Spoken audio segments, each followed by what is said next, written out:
بسم اللہ الرحمن الرحیم۔ السلام علیکم دوستو، میں ہوں حسنین علی اور آپ دیکھ رہے ہیں حسنین ٹی وی۔ دوستو، بھارت اور چین کی فوجیں لداخ کے مقام پر آمنے سامنے ہیں۔ بھارت میں ایک نئی جنگ شروع ہونے والی ہے۔ دوستو، اللہ کے ولی مستقبل کے بارے میں بھی جانتے ہوتے ہیں۔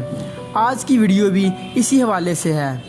اس ویڈیو میں ہم پیر پنجل سرکار کی 5 ماہ پہلے بھارت اور چین کے بارے میں کی گئی پیشن گوئی کے بارے میں بات کریں گے، جو کہ اب سچ ثابت ہو چکی ہے۔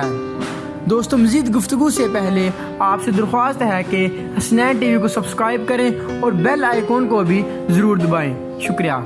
تقریباً 5 ماہ پہلے پیر پنجل سرکار نے بھارت اور چین کے بارے میں پیشن گوئی کرتے ہوئے کہا تھا کہ چین اور بھارت کے سرحدی علاقے سے تیسری جنگ شروع ہوگی اور بھارت کے لداخ کے علاقہ پر چین قبضہ کر لے گا۔ بھارت کا لداخ کا سارا علاقہ چین میں شامل ہو جائے گا۔ چین بھارت پر ایسی ضرب لگائے گا کہ بھارت کی ریڑھ کی ہڈی ٹوٹ جائے گی اور بھارت مسلمانوں کے قبضے میں آ جائے گا۔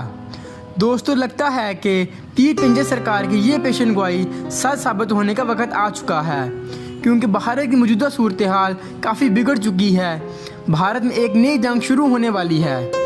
چین کی فوج بارڈر کو کراس کرتے ہوئے بھارت میں لداخ کے مقام پر پہنچ چکی ہے۔ چین اور بھارت کی فوجیں آمنے سامنے ہیں۔ لگتا ہے کہ چین بھارت سے لداخ کو چھین لے گا۔ دوستو، اس سے پہلے بھی پیر پنجل سرکار نے عمران خان کے وزیر اعظم بننے اور جنرل قمر باجوہ کی ملازمت میں توسیع کے بارے میں پیشن گوئیاں کی تھیں، جو بالآخر پوری ہو چکی ہیں۔ دوستو، یوں یہ بھی ثابت ہوا کہ اللہ کے ولی مستقبل کے بارے میں جانتے ہیں۔ دوستو، آخر میں ایک شعر کے ساتھ اجازت چاہوں گا۔ نگاہ ولی میں وہ تصویر دیکھی، نگاہ ولی میں وہ تصویر دیکھی، بدلتی ہزاروں کی تقدیر دیکھی۔